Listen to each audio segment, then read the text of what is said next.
on poetry.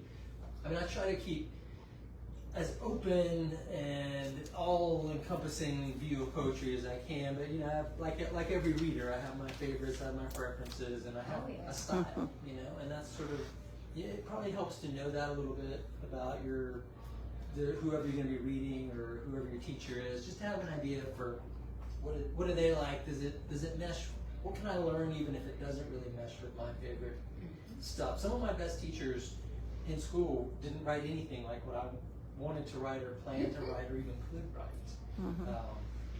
But I learned, still learned a lot from them. So I've got a few things, actually I've got a few props that I'll share.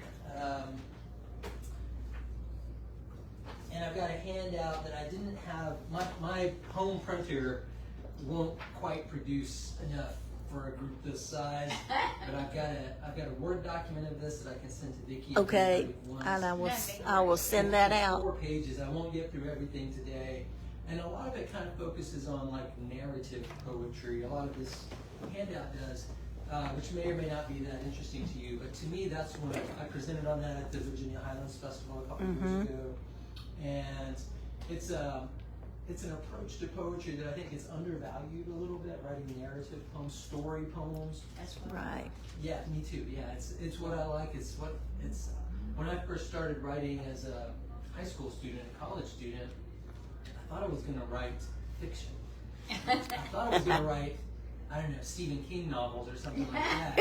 And it turns out I didn't have the imagination or the stamina or the creepy, weird imagination quite for that. You have to have that. JC has that. I don't have Stephen King's drugs though, so exactly. We know those books had to get written. You get to have some help writing these books, I think. So I'll just be referring to this occasionally, and if you want a copy, I'll make it. I'll get that out to everyone. Yeah, I will be at the Virginia Highlands Festival just in 2 or 3 weeks now. Yes. And I taught poetry workshop there and read my poems there a couple years ago, and have a couple times through the years. But this time is a little bit special for me. I won't be doing a workshop or anything like that. I'm going to be conducting an interview with my main mentor, my main poetry professor, Robert Morgan, who was he was my graduate school professor. I'm from East Tennessee. I grew up just about an hour north of Knoxville, way out in the country. And I went to school at UT Knoxville. But then for graduate school, I went up all the way to upstate New York to Cornell University to study with Robert Morgan and a great North Carolina poet named A.R. Ammons, who won a Pulitzer Prize back in the days before I got there. He was kind of the big name there. But Morgan was who I really wanted to study with. Appalachian writer from Western North Carolina. Wrote a lot about my part of the world, which at that time I hadn't really, it didn't feel like my part of the world was all that well represented in American literature. And in fact, it's still not, because I teach, most of you all know this, but I teach at East Tennessee State University, poet in residence, English professor there at ETSU. And one of the classes I teach every fall is called American Poetry. It's a 4,000 level, senior level English class. And we start from the beginning. We start with Anne Bradstreet, sort of Puritan poet, first American poet, was a woman. And she was writing these incredible poems that, it's a lot like the English poetry of its time in the 1700s. So we start there and we go all the way up to the beginning, from the beginning all the way up to the present. And the anthology that I use is the Oxford Book of American Poetry. It weighs 13 pounds. It's a doorstop for sure, but there are hardly any writers from Appalachia represented at all, including some of the ones that, if you follow Appalachian poetry, Fred Chappell just passed earlier this year. I don't know if y'all had ever come across his work, but Fred Chappell's one of the great Appalachian writers, novelist and poet, and Fred Chappell's not in that book. The only poet from Appalachia that's in the 1,400 pages of that book is Charles Wright from Kingsport. Really? Yeah, who spent a lot of time in California, probably got famous when he was out there, and came back to Virginia eventually. But we're still way underrepresented out in sort of New York publishing and big academic publishing. So for me, that's a real oversight. Finding a writer like Robert Morgan was a revelation for me as a graduate, as a college student. And I'm going to read one of his poems for you in a little bit. It's sort of part of the program that I want to talk about as types of poetry. So it's a little bit of a preview of the festival. Morgan's just recently retired. He's getting a little older at this point. So one of his sessions will be a presentation. He'll be talking about his work, talking about writing. And the other session, Ben Jennings asked if I would do an interview with Robert Morgan. So that'll be my role at the festival. To me, that's very special. In fact, I ran out of room in my bag, but one of the books that I will have at the festival is a collection of interviews with Robert Morgan that I co-edited with another friend, scholar, friend of mine. And it's Morgan's interviews from the 1970s all the way up till 5 or 6 years ago when we put the book together. So Morgan to me he talks about poetry, he writes about poetry as well as anybody that I've ever come across in contemporary scholarship. So I hope that y'all will come to that. He's going to be there on the Saturday of the festival. His most recent book, this is another one that I should have found room for in my bag, is a biography of Edgar Allan Poe. Yeah. So Morgan's not only like an Oprah's Book Club selection novelist for his novel Gap Creek back in maybe 99 or 2000. He wrote a biography of Daniel Boone. His next book, which is already under contract, is a biography of Davy Crockett. Oh, wow. So his biographies are going to be Boone, Crockett, and Edgar Allan Poe. And the Poe one just came out this past year. I taught a class in the spring that was a special topics and honors class for our English students. And when you get to teach that class, I've only taught it a couple of times, you get to sort of design a topic. And you don't have to do just like all of American literature. You can do a focus class. And so I thought, I was just reading Morgan's biography on Poe, and I just watched the Netflix series, The Fall of the House of Usher, that was big back in the last fall around Halloween. And I thought, I'm going to do a class, Edgar Allan Poe and his legacy. So I taught that in the spring. It was fantastic. It's about the most enthusiastic I've ever had students be about the subject matter. A lot of them had already read Poe, and they cared a lot about it. And so we read a lot of Poe, and we read Morgan's biography. That's one of the things we'll talk about in the interview. And then the second half of the class, we read work influenced by Poe. So we started with H.P. Lovecraft and Stephen King, of course. We did Stephen King short story, and then some contemporary writers, including a Native American writer named Stephen Graham Jones that we had on campus at ETSU a couple years ago. So that was really a lot of fun. So a chance to hear Robert Morgan talk about literature and talk about his own work is really special. So hope I'll see you all for that. I thought maybe as we got started, I've known some of you for many years, and I've met most of you once or twice. I thought it would be good for me and maybe good for all of you if we just did a quick around the room, introduce yourself and tell us where you're from, maybe. And maybe like two things, like where you're from and what genre of writing you most usually like to write. JC, Okay. we'll start with you. Yeah, so I'm J.C. Schweinruber from Bridgeland, right under a pen name Cyrus Alderwood, and I've written across multiple genres from horror to comedy to drama, and now adventure, thriller type novels, and a little bit of everything. A couple short story books out there too. So. Dan Swanson from Abingdon, Wise County originally. Yes. Other than my memoir, my other writing genre is historical fiction, is what I'm aspiring to do. Oh, good. Yeah, I've got a thought about that to work in later. Yeah. Yeah. Jason Houghton. I grew up in Northeast Ohio. Really. I write fantasy, and right now I'm working on a dark thriller. Okay. All right. And I keep working Working. My name's David Fenner. I live over between Elizabethton and Johnson City. Fiction primarily is what I enjoy doing. I went through the master's program at Queen's University in Charlotte after I retired. And I've written some poetry, but not a lot. That's been more in the past than recent, but I mostly enjoy fiction. Love to do that.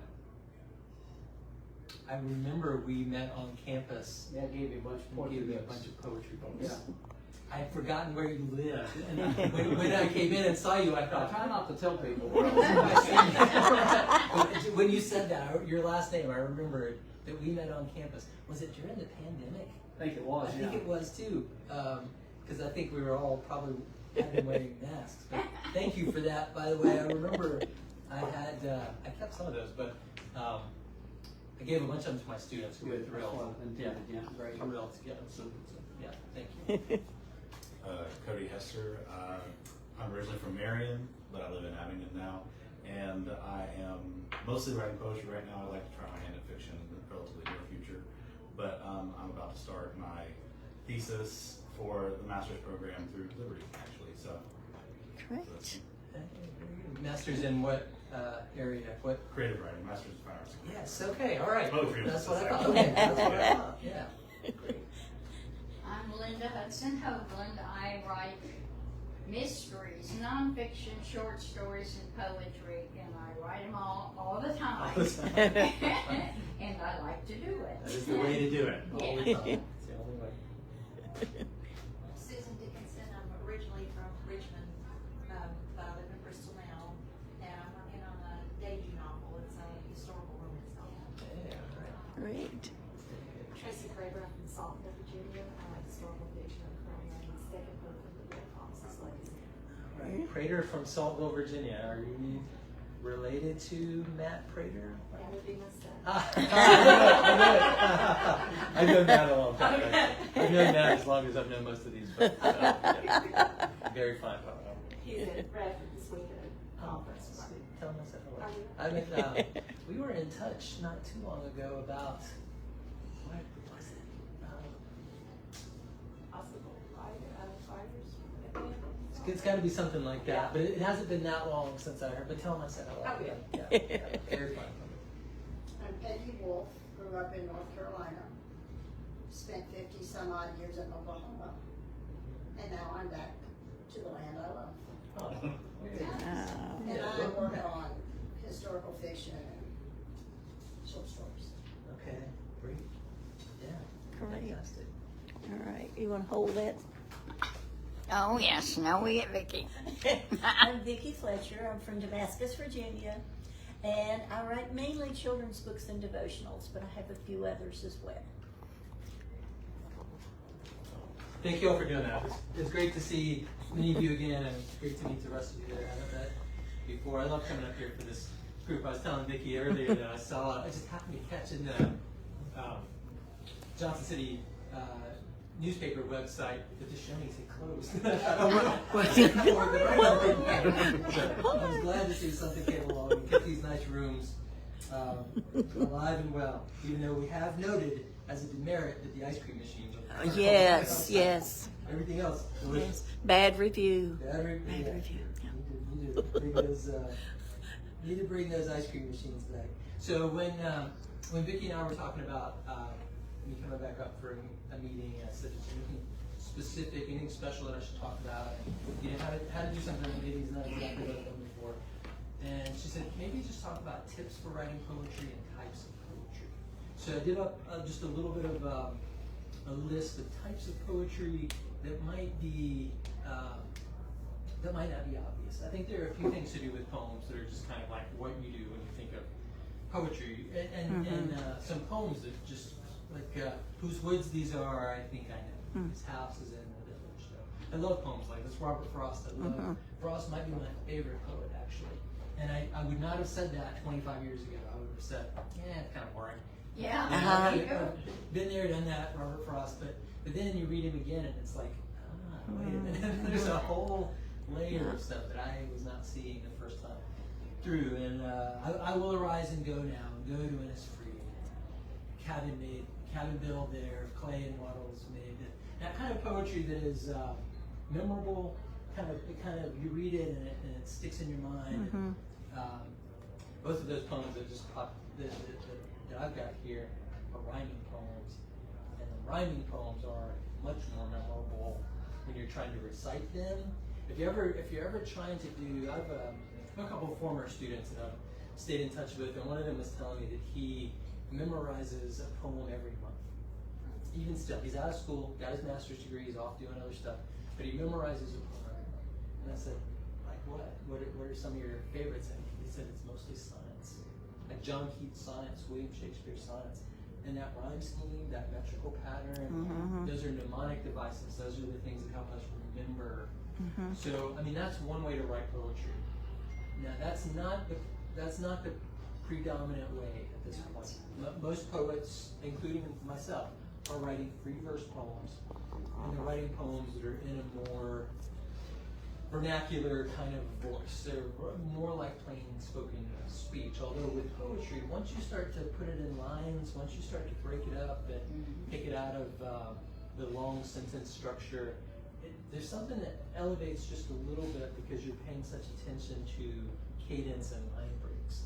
And so you change the words in it quite often. that's right, yeah. You do. Exactly. A lot of my revising happens when I'm thinking about line breaks and how to start a line on a strong word, how to end a line on a strong word. You can't do it every line, but the fewer thes and ands and ofs that you can have at the beginnings of your lines in poems, the stronger those lines are going to feel, the more they're going to impact, I think, a reader.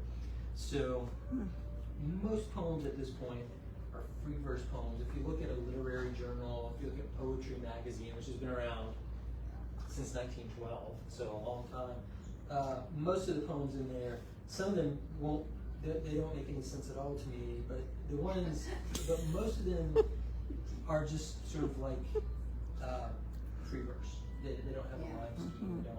There aren't a lot of. There's still people writing sonnets. I still work with formal poems, and I'll talk a little bit about formal poems and the kinds of formal poems that you might find interesting to write, even if it's just as an exercise. Because you'll find that a lot of the really best fiction writers started out writing poetry, or all along kept writing poetry. F. Scott Fitzgerald, The Great Gatsby, his favorite writer was John Keats. His probably second best known novel, Tender as the Night, that's a line straight out of John Keats' poem. Right. Tender as the Night is a John Keats phrase. So that poetry influenced his writing style. And, Fitzgerald's a little bit of a literary stylist. It's a poetic style of prose. But even Ernest Hemingway, who was a pretty stripped down stylist, wrote poetry in the early days. You can find this is not as widely published as any of his fiction, but there is a selection of his poems that you can find.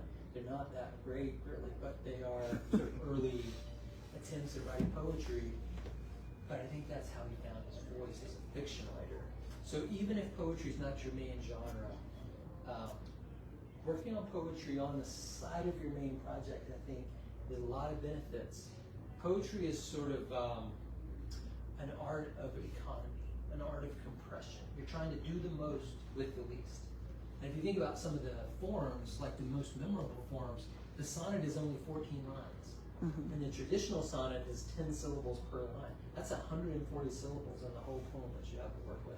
So there's a real... That's hard to do. That's hard to do. There's a real economics to being able to do that. And I think for a lot of fiction, I think when you're reading fiction and you find yourself getting bored, it's often because it's not economical enough. It's often because there's too much sprawl. Parts that should be compressed are too expansive. And we lose interest. And I think that people who write poems and think about, study poetry are much more likely to compress and condense and keep things tight. Which I think for a good story, think about, I love long novels too. I've read a lot of Stephen King novels, for instance, and sometimes you think, did he need to spend 4 pages on that scene? Well, it could have been 3, but whatever. He's so good, you just keep going. But think about the novels that stick with you. They're often crisp in how they move. poetry is very good for practicing that, for learning that. So, one of the best kinds of poems to break out of that short lyric like the sonnet. So you might find that most of the poems you write will fit on the one page. That's how most of my poems are. If you flip through any of these books, you'll see a few poems that go on 2, maybe 3, some even 4. I have one poem that I've just been working on earlier this summer that goes up to 11 pages. And that's Wow. long for a poem. It is. And I'm in the process of like trimming it back a little. It's still going to be a long poem, but it's a narrative, and it has some of the same plot elements as a short story would have. But for me, it's important. I want it to be a poem. One of my friends, I've only let a couple of people read this, and he said, "This is probably a short story." You're missing the point. Missing the point, Larry. But it's but what I am doing is cutting it back a little bit. So one of the best ways to break from that one-page, short, personal lyric poem is the narrative poem. And we were talking a little bit. I heard a bunch of you mention historical fiction, and you probably noticed this. Historical fiction is kind of having a moment right now in publishing. I've got some theories about it. One thing is history is always interesting once you start once you can make it personal. Once you can make it not feel like just this string of dates you have to memorize, but when you put characters in it and people in it, it's always interesting. I think you can avoid a lot of contemporary politics and pitfalls and contemporary offenses by writing historical settings and situations.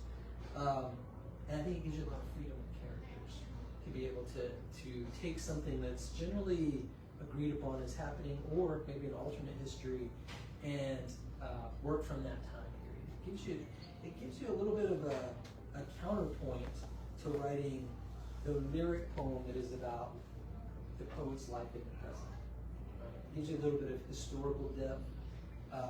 So I've been thinking about this lately, and I think there's a lot of opportunity, even in publishing and poetry, for writing historical settings. One of the things I've seen, two books that are both, one is just recently out,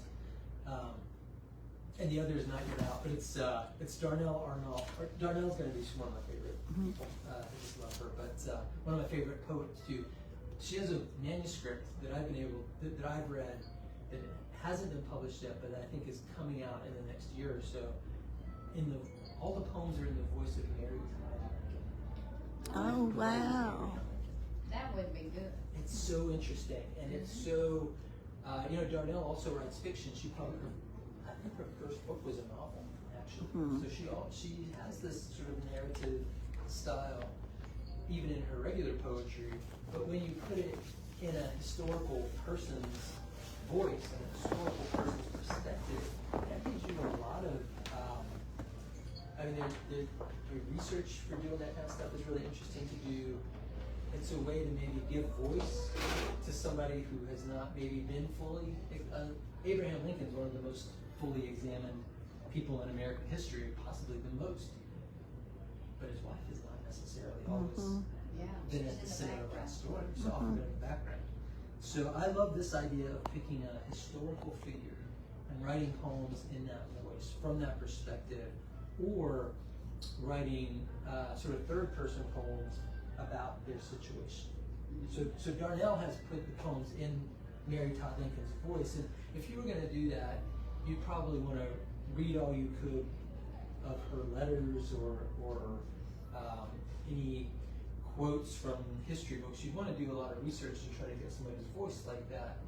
But you're all writers. You probably like doing this kind of research anyway. It's probably a fun part of the work. And so to me, that's really interesting. And another book, a poet named Jessica Cuellar, and I've just gotten a glimpse of it. I haven't read this whole book yet. And it's called, I've got it on my phone, it's called Dear Creature, I think is the title. Jessica Cuello, Cuello, and I'm hoping we can get her to ETSU for a visit. She lives in New York, so it's not that easy to do. The book is called Yours, Creature, and it's all from the perspective of like Mary Shelley's Frankenstein. Oh. And it's written in letter form. So the creature, Frankenstein, is writing letters to people. So it's in that voice. To me, that seems so interesting. Just as a type of poem that maybe you wouldn't think of typically to do. So one of the things that I hope you'll take away from today is some ideas of things maybe you haven't tried to do in your own writing and in your own poems. Now, by all means, keep writing the personal poems. I have a few notes about just like the lyric poem, what I would think of as like the main contemporary lyric poem. And it's a little bit based on the sonnet form, and it uses a different of my old teachers' concepts of issue, complication, and resolution. So if you're writing a poem of, let's say, 20 lines, one-page poem, 20 to 25 lines, a lot needs to happen in that short amount of space. And so a poem is not a diary, it's not a journal entry, it's not a short fiction, typically, but there's some of the elements of short fiction that you can use in poetry. And a lot of you write short stories. Some of those same elements, like the conflict, the complication, is still very valuable in poetry, because the issue is just what happens. That's usually you got 5, 6, 7 lines that open the poem, and you learn what happens. You learn where you are, whose woods these are, I think I know, right? It gives you a setting, gives you a voice. And then, about 6 or 7 lines in, something usually happens. In a sonnet, it's 8 lines in, and it's called the turn. It's called the volta.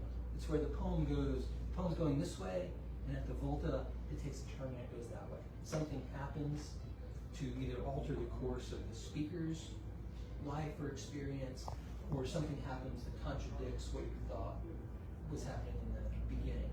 That's the counterpoint. So in fiction, in the short story, we think of that as like the rising action and then the conflict.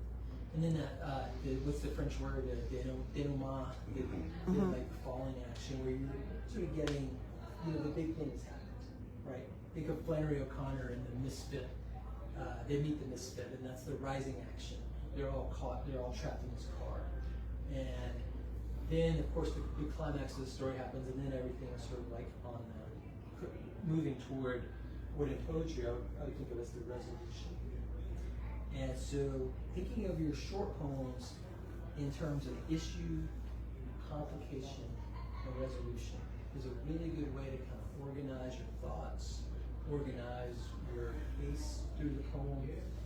If you're 8 or 10 lines into a poem and you're still going in the same direction and nothing's really happened yet, then that's probably when you know it's time for this complication. Something that makes, that's where you can ask, what's at stake in this poem? What's this poem really about? What's a reader going to care about in this poem? And it's often that sense of the complication. The speaker of the poem has to confront something, or has a realization about something. So, because I teach poetry workshops, I try to lean into this term, speaker of the poem.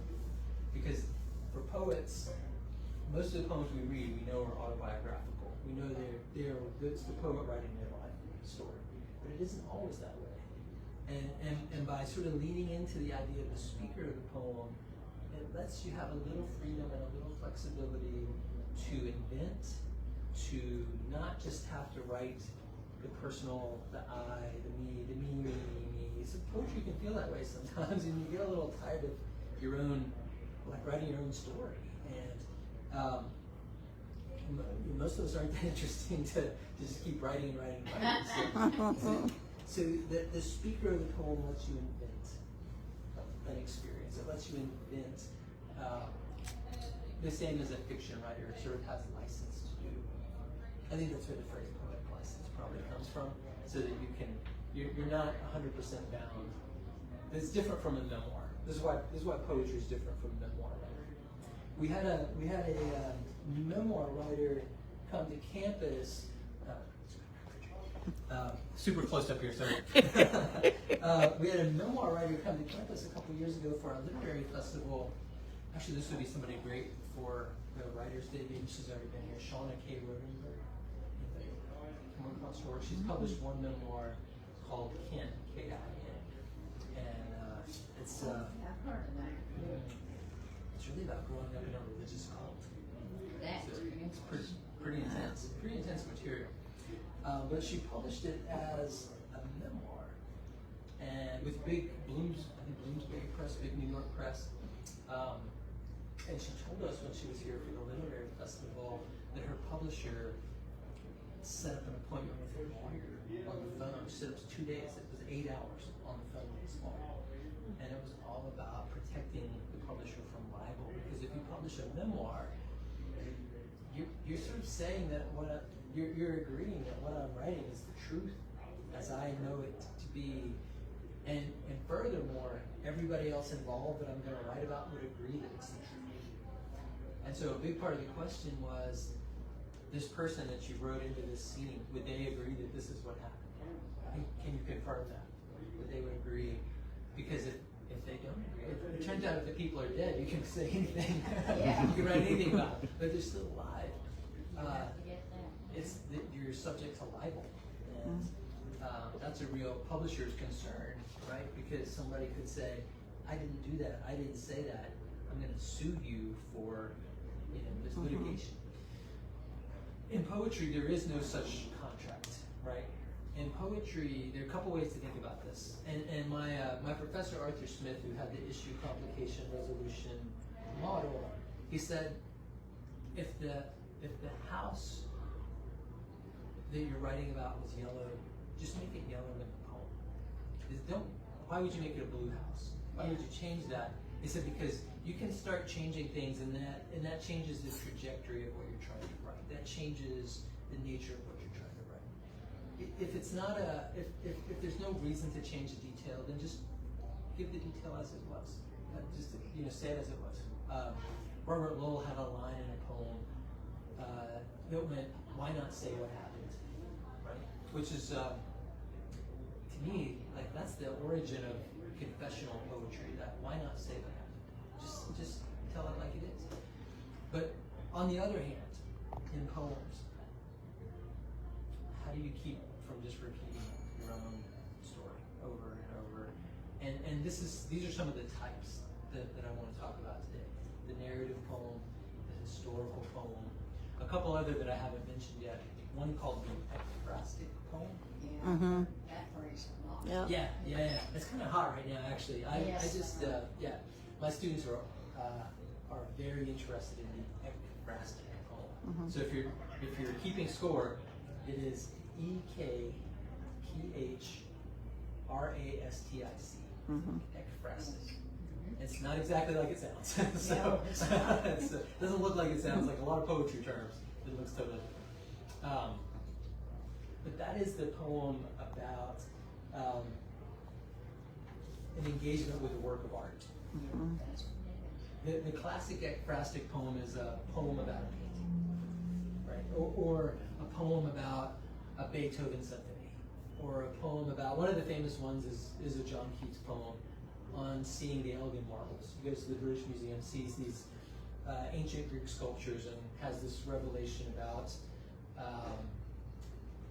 human experience, right? Our experience and their experience were not that. There's a kind of concept. His poem Ode on a Grecian Urn is similar to that feeling, except it's longer and really more expansive, and even better. But the continuity of experience from the ancient Greeks to John Keats in 1850. The ekphrastic poem, though, I think has a lot of flexibility. You don't have to go to the Louvre to write an ekphrastic poem. You can write an ekphrastic poem about that painting on the window there, which I've been sort of staring at. I was sitting there and I was thinking, that's a really pretty good photograph of those musical instruments, where the instruments are kind of featured and not necessarily the players. You think about musician photographs, you're often just like, who's the star, who's playing the. So here we got the instruments featured. I mean, to me, that is a perspective worth writing about. I think. So the ekphrastic poem, you don't necessarily have to be. It doesn't have to be like Beethoven and Rembrandt. It's what do you come into contact with that you want to write about? And in some ways, it is going to be a personal poem. It's going to be your own experience, your own observations. You're going to notice different details about these images than I would probably. You focus on different things. So I think one of the reasons that ekphrastic poetry is kind of a hot topic in poetry right now is that it is a way to take the focus off of the self and the emotional experience of life. And there's plenty of room for that in poetry. I wouldn't ignore that at all if I were writing poetry. I think that's kind of the heart and soul of it. But there's the whole rest of the world to get into your poems. JC mentioned Walt Whitman when I first walked in, and it made me think of Walt Whitman. I have to paraphrase, but he said something along the lines of, if it happens in your life, it belongs in your poetry. It belongs in the poems. So think about all the things that we see and hear or watch. I've just been watching I haven't written about it yet, but I've been watching this great old BBC series on YouTube. I can't find it anywhere on a streaming service, but it's free on YouTube right now. And speaking of mystery and like spy novels, it's John le Carré's Tinker Tailor Soldier Spy with Alec Guinness, who played Obi-Wan Kenobi in the Star Wars movies as the main spy. It's so good. It's great, and I didn't even know it existed until a couple summers ago. But like, that's been part of my life. It's 10 hours long. I put a lot of time into watching it, and I'm probably gonna write about it at some point. I haven't quite figured out how yet, but like Goodman says, if it's part of your life, it should be part of your poetry. Now Whitman took that maybe to extremes from, especially in his own time, of parts of his life that maybe people found shocking when you would write about, and sometimes still a little bit more shocking. He's the old poet that feels most contemporary. He's the classic poet that feels most like he's alive now. Which is a little bit of a sidebar, but the ekphrastic poem is a poem based on a work of art, based on an encounter with something that you are observing, that you experience. I think it's good for writing classes, and it's good for writing prompts too. If you can, we've got a great museum on the TSU's campus, the Reese Museum, and they're part of Appalachian Studies, they're part of our Appalachian program. So a lot of their art is kind of Appalachian focused, and usually once a semester I'll take my students into the Reese Museum and just have a class there. And you sort of give them a few guidelines, try to find 2 or 3 different things to write about, but then you just kind of turn them loose to write about their own experience. I try not to over-direct that sort of prompt. But they always get good stuff out of that. I just started something yesterday, so this is a big week for me. Besides getting to come up and visit with you all, my summer class started yesterday at ETSU. I'm teaching Intro to Poetry, 3,000 level class. It's an online-only class. I was telling you all earlier. One of my students is in California, so we don't have any meetings at all. I won't even meet these students. Some of them. And I've done this for a few years. In the beginning, I was pretty skeptical of online teaching, but then we had the pandemic, and we just had to do it.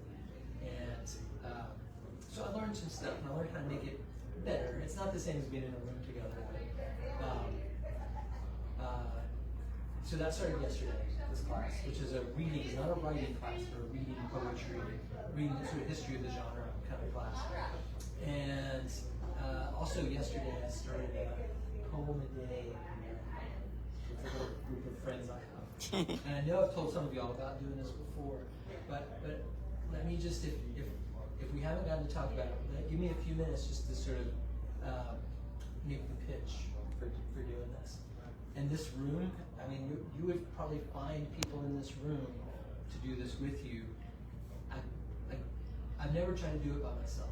I don't think I need a little bit of prompting. I need a little bit of I need to be held accountable. I need somebody waiting for me to submit a poem by midnight every day.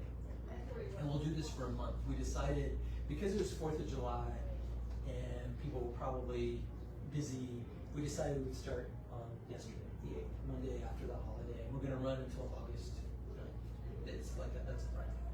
So we're going to write a poem a day every day this month. And we've built a little flexibility into this. I've been doing this since 2012. I think 2011, 2012, a long time. Almost all the poems in this book got their start during Poem Day. One or the other. We do 3, sometimes 4 a year, although we haven't done 4 in a while. We're getting a little longer in the tooth, and so we don't do the we're not as strict as we were in the beginning. In the beginning, though, when we first started this, we had some rules that were,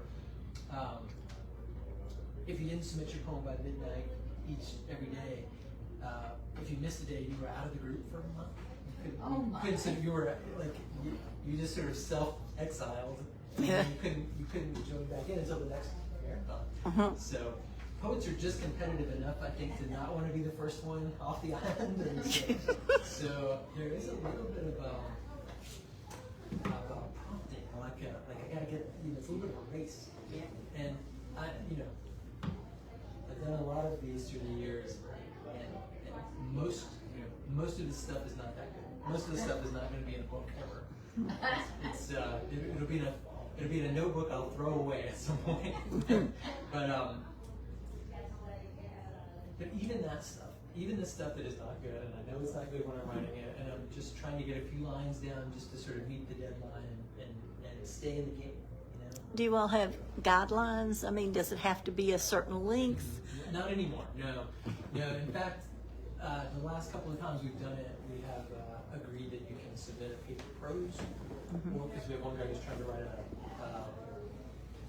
it's really like it's not a short story. It's like a game. It's like a video game. He's trying to write a video game. Yeah.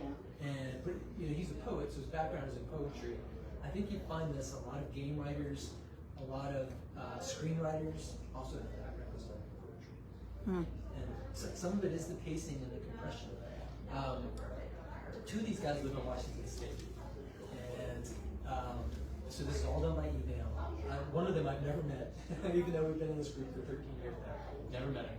I think of him as a very close friend, but I wouldn't know him if he walked in the room. And in some ways, there is an advantage to that. There is a little bit of anonymity. I tried to do this with some friends from work once, and it just didn't really. It was like, I don't know. We're gonna also have lunch on Friday, and it's like we're just kind of already like they know me too well. Maybe they. Yeah. I felt like I was meeting expectations somehow. And with this group, only one of whom I knew in the beginning, there was a kind of freedom to that. To not writing to anybody's expectations because they didn't know me and they didn't have it. On the other hand, having a group that can actually get together in person is a real advantage to that because you can sit together and there is a kind of, this is my favorite thing about poetry writing class is not every week, but a few times during the semester we'll take a 20-minute, I'll do a prompt, we'll do 20 minutes break in class. Mostly we're doing workshopping and discussion in class. But every now and then we'll do some writing in class. And there's a kind of energy when that many people are like creating, that many people are focused on trying. I don't know, it's like an electricity in the room. It feels really real to me. And I love that. So there is something, even with a small group, that you can generate a little bit of energy that I think one person alone is hard to do. So the Poem a Day has been, it's transformative for me because, I mean, like most people, it's a busy time in my life. It's a very busy job and very busy family life. I have two really demanding cats. And so there's a lot of claims on my energy. I like the cats. Cats kind of take it over. But without some sense of somebody's waiting for this, it's easy just not to write. And you don't write for a day, and then you don't write for a week, and then pretty soon it's going from July the 9th to September the 1st, and you haven't written very much. And it's so easy, even for me, when I'm a poetry teacher, I got a lot of skin in the game for this, but I've also got a lot of other things that my job requires, and it's easy to let big chunks of time just you're busy and they get away. So home a day with a small group of people, and small. I would think if you got over 10 or 12, it would be too. It would be too big. Yeah. But if I've found 4 to 6 is ideal. I think you probably get up to 10 and still be big. But we don't. Here's an important thing: we don't offer feedback. I was just gonna ask that. Yeah, we don't offer feedback.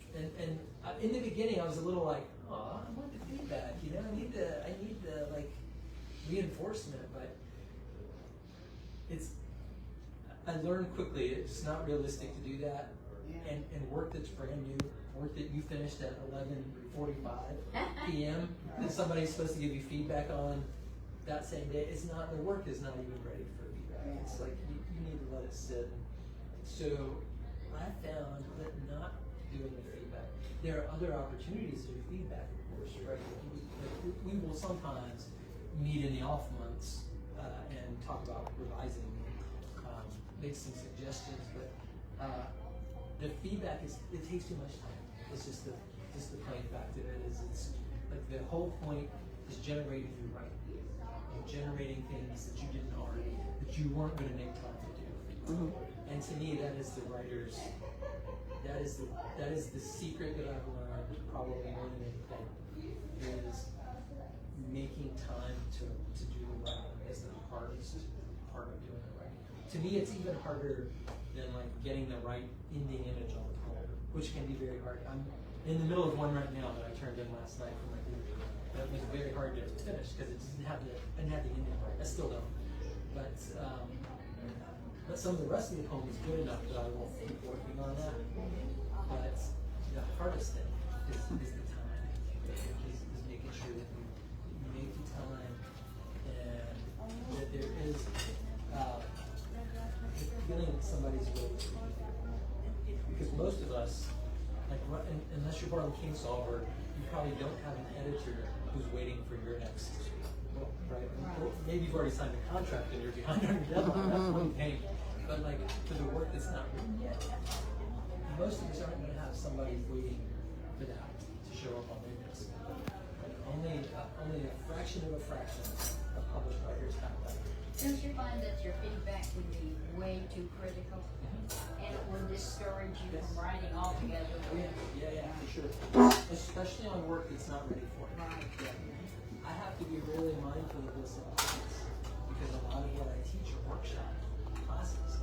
And we have to be really sensitive about work that's maybe like we're workshopping stuff that was written 85 years ago. And it's still pretty new. And it might not be in its finished form. And so how do we help get it to the future? That's the next big thing. That's maybe more important than the really hard critique. Is how do we get it to the next things? And I have found this to be pretty delicate material, especially with like first semester classes. Students who aren't like experienced writers. That's pretty delicate to like not discourage them and make them feel like they can't do this. Because most people come to poetry with a little bit of anxiety. Yeah.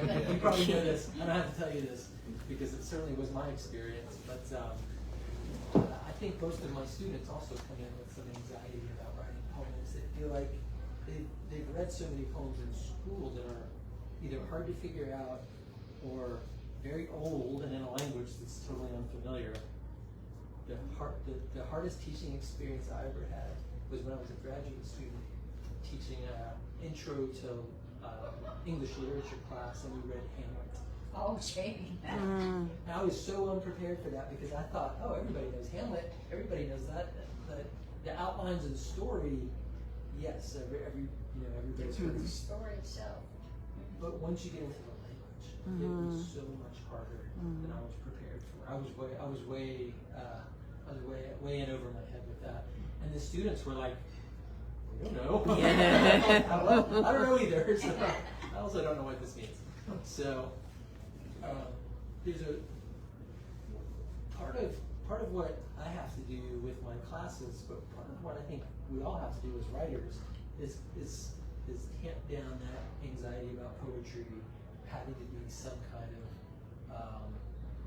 I don't know, either like mystical inspiration or Beethoven. You know, it doesn't have. You're not necessarily trying to write ode to joy or something like that. You're just trying to write down and trying to capture an experience. Trying to capture maybe even smaller than that. You're trying to capture an image. I think that's a good place to start with poems. Start with an image. I remember this from talking with in an interview with Ron Rash, one of my favorite Appalachian writers. Some of you probably have. I bet he's spoken at the festival before. Sure, hopefully. He's from Western North Carolina also, and teaches at Western Carolina. Lives in Clemson, South Carolina, but teaches at Western Carolina in Cullowhee. And he said once that his novel Serena, which was kind of his big breakthrough, his biggest hit. You know, there was a movie 10 or 15 years ago based on Serena. The movie's nowhere near as good as the novel, as usual. But this one is maybe even less of a measures up less well. But he said that novel, which is a pretty hefty novel, it's 350, 400 pages, pretty dense novel. A lot of characters, a lot of action, a lot of loose ends that have to come together. He said that all started with an image that just sort of popped into his mind of this woman on a horse, and she had red hair and it was blown back in the wind.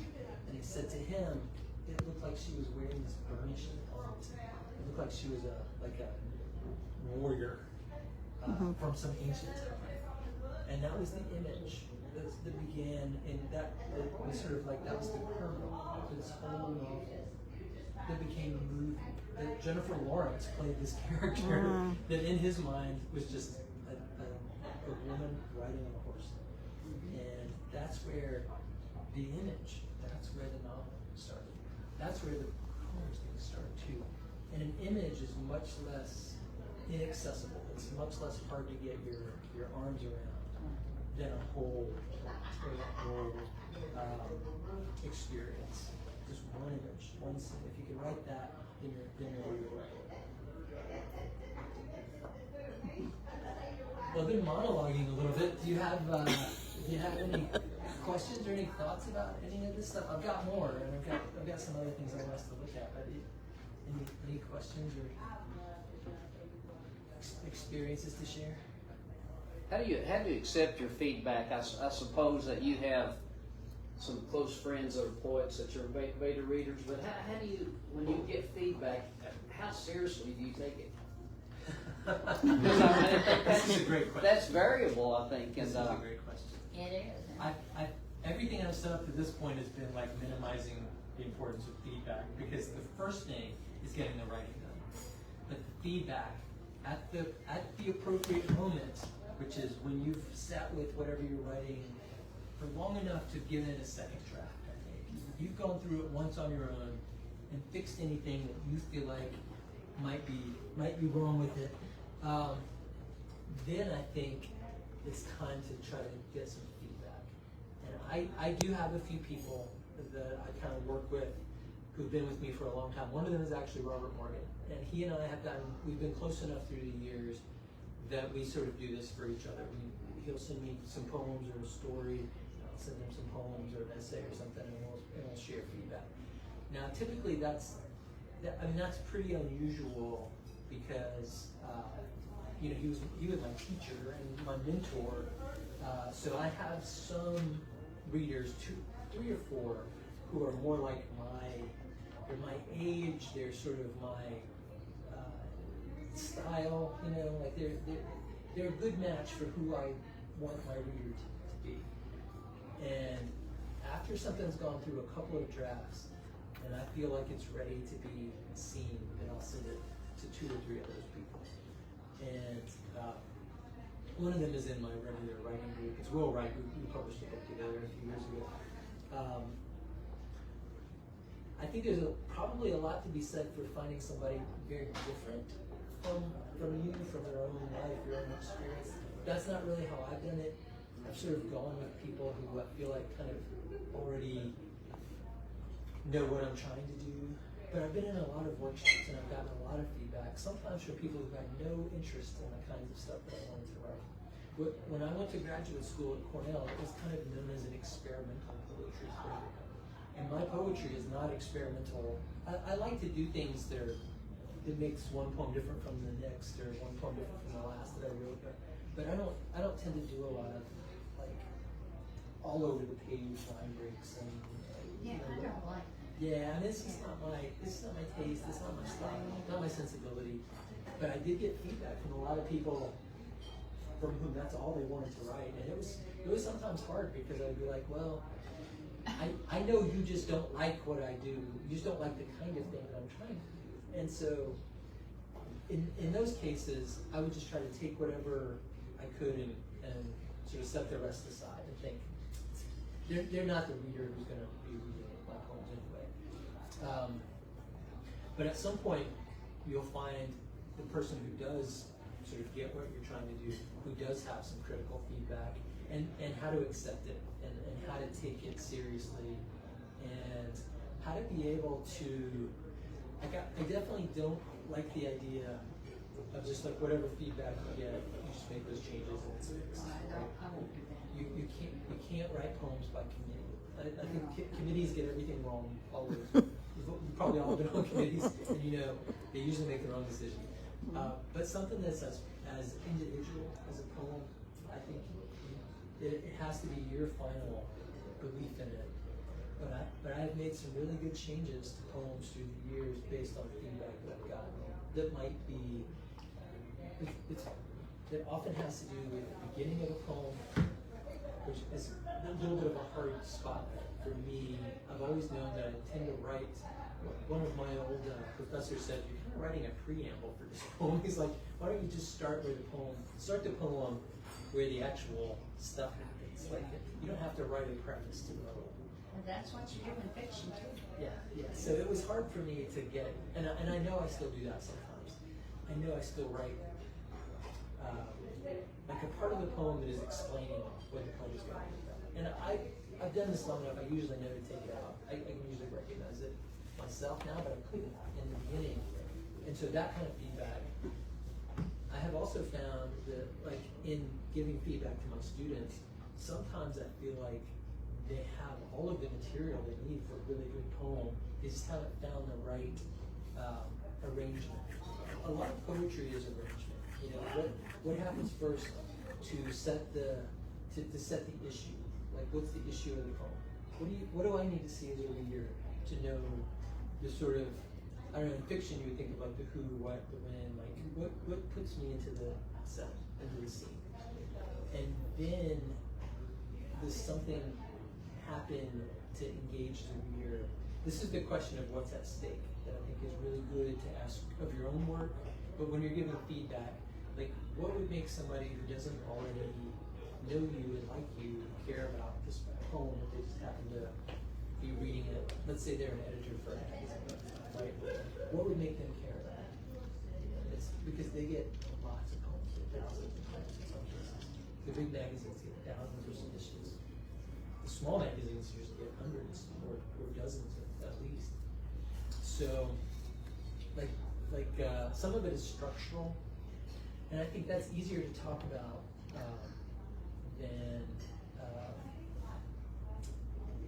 than more personal aspects of like something better.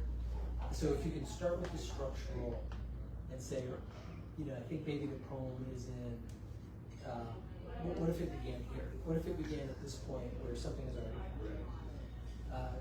Then maybe you can get to questions of like, is this the way you really want to share the experience? This is difficult with college students because they're often writing about things that are very raw, right? Experiences that are very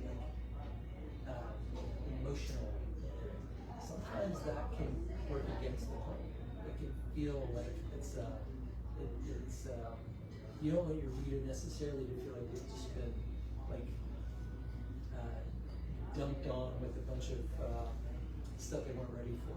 So I don't usually start with that kind of stuff. I usually start with the more structural, formal type stuff. It's hard to ever get to the point where you can be totally accepting of criticism and feedback, I think.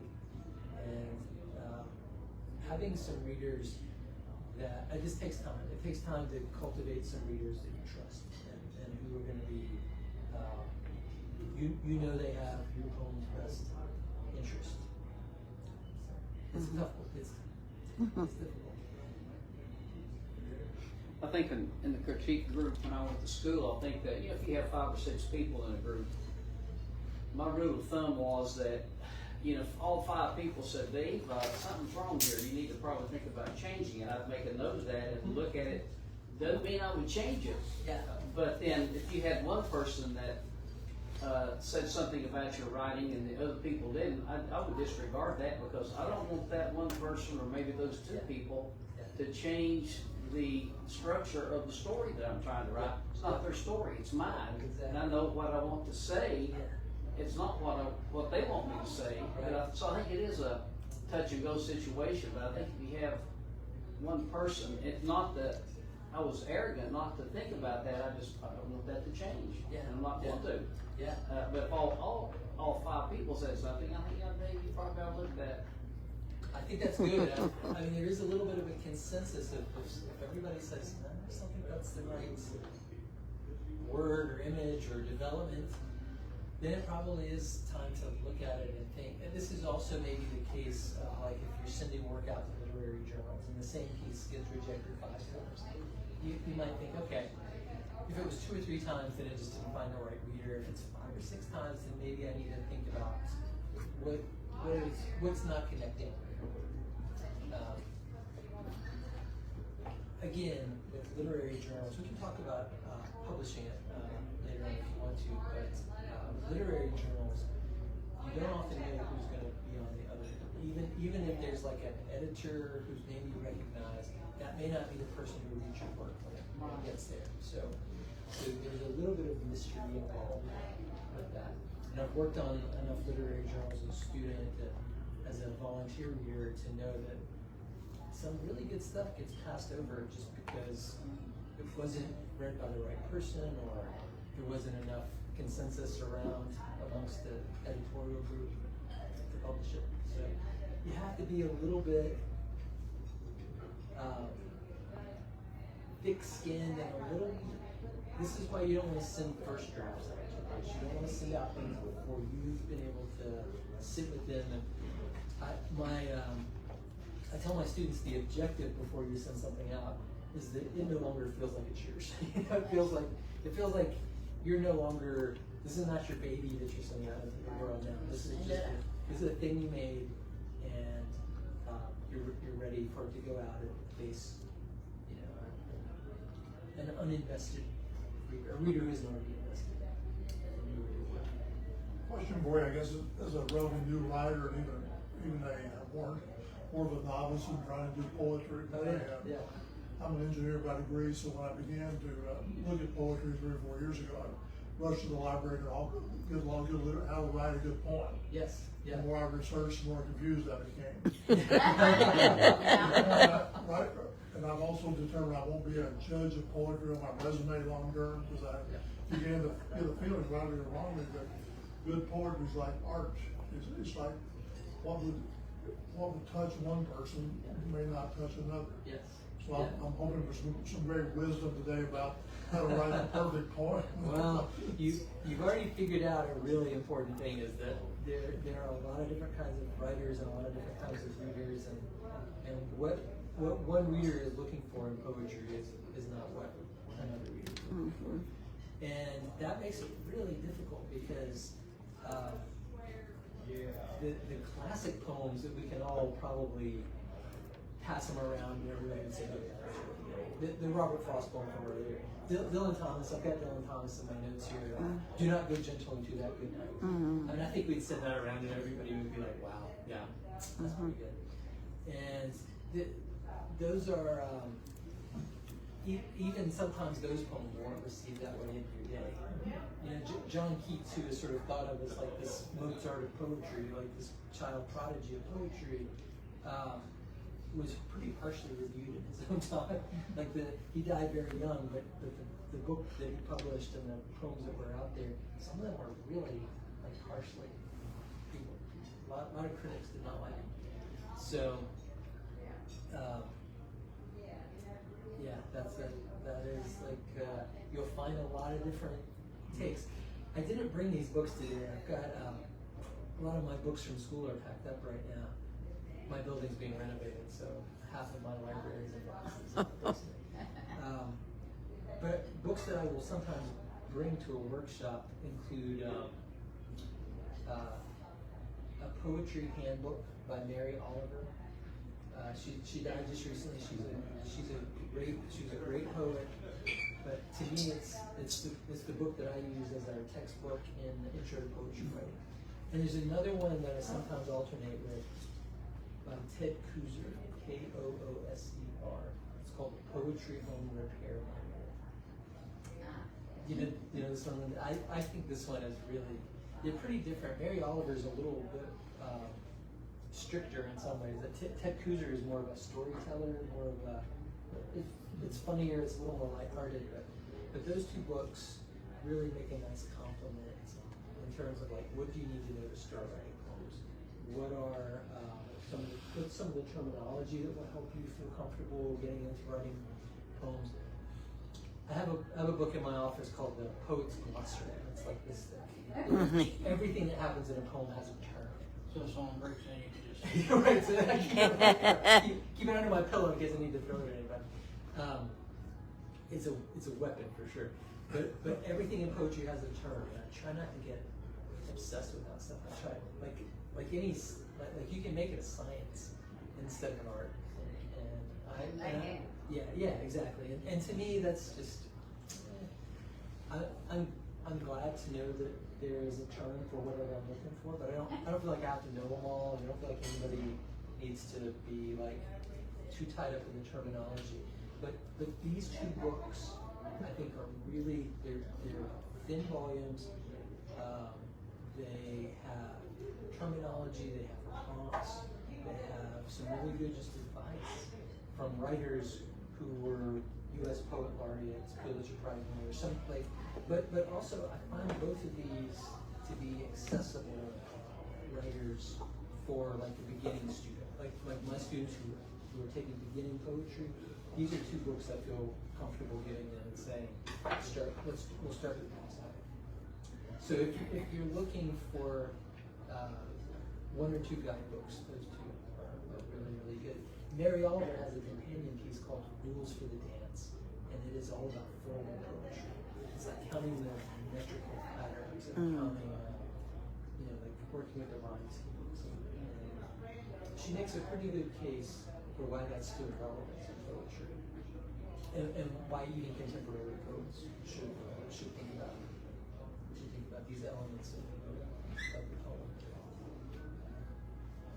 Yeah, Cody and I were talking beforehand about why does so many poems seem so abstract. And even you mentioned that you'll open your poetry book and you have no clue what they're trying to say. Why is that? And what do they hope to accomplish by, if you want to attract people to poetry ought to be readable. And sometimes it's not. Sometimes it's not. And it's that way by design, and I feel like it's just like a puzzle. They're trying to make you figure things out and you don't want to. Yeah. Don't make me do this. Yeah. I don't abstract at all. Yeah. Yeah. It's certainly not my approach. I mean, there is a kind of playfulness, I guess, in some of that poetry that people are drawn to, but some of it's not playful. Some of it's like very serious and dry. And it's like maybe it's appealing to a scientific kind of abstraction. I don't know. It's been a puzzle to me as a writer, as a teacher.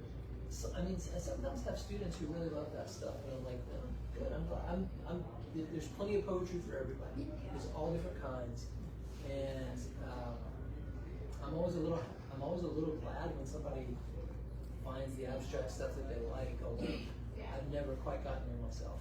Yeah, I know. When I have to sit there and concentrate on it for about 3 months trying to figure out what I said, and then someone asks me, gee, I never read it. Put a puzzle together, a couple pieces missing, you can't figure it out. Yeah.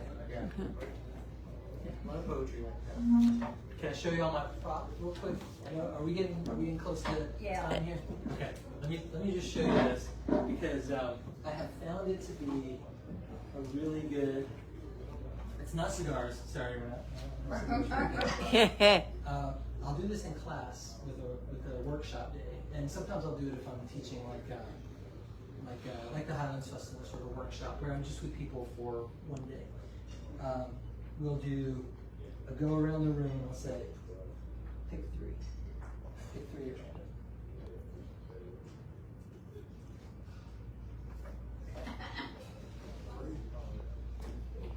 I think a group this size I have enough.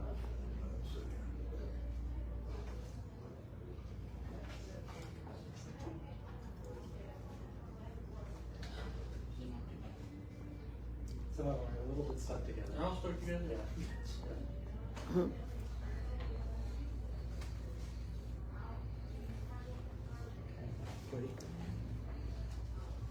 You're going to make us think.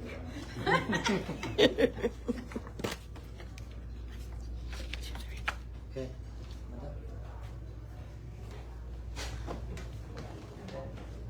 What's your name again? Susan. Those aren't handy downs. They're folded like that. I guess they're your cousin.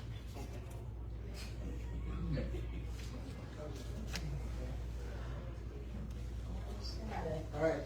I also have this marble, which is also a prompt. This is also a prompt for some groups. But so what we'll do, and again, this is just kind of an open-ended. I'm trying to over-direct this. I think you can do a poem based on one of these photographs. I think you can do a short story based on one of these photographs. I think you can go a lot of different directions. But one of the things that students, they always get something interesting from this is what's the story? What's happening in the story?